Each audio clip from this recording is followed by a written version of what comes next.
ಅಮರನಾಥ ಪ್ರಯಾಣ ಮಾಡಲಿಕ್ಕೆ ನಾವು ಚಂದನವಾಡಿ ಕ್ಯಾಂಪು ಬಂದಿದ್ದೇವೆ. ಅಮರನಾಥ್ ಹೋಗಲಿಕ್ಕೆ ನಾವು ಚಂದನವಾಡಿ ಕ್ಯಾಂಪು ಬಂದಿದ್ದೇವೆ. ಇಲ್ಲಿಂದ ಪಾದಯಾತ್ರೆ ಮಾಡಬೇಕು ಅಥವಾ ಕುದುರೆ ಮೇಲೆ ಪ್ರಯಾಣ ಮಾಡಬೇಕು. ಇಲ್ಲಿಂದ 34 ಕಿಲೋಮೀಟ್ರ್ ಬರ್ಫದಲ್ಲಿ ಹೋಗಬೇಕು.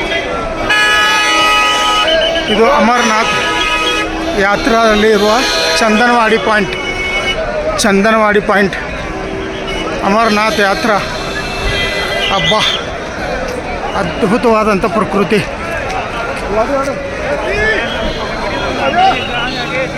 ಇಲ್ಲಿಂದ ನಾವುಗಳು 34 ಕಿಲೋಮೀಟರ್ ಕುದುರೆ ಮೇಲೆ ಅಥವಾ ಪಾದಯಾತ್ರೆ ಮಾಡಬೇಕು. ಸಾವಿರಾರು ಜನ ಪಾದಯಾತ್ರೆಗೆ ತಯಾರಿದ್ದಾರೆ.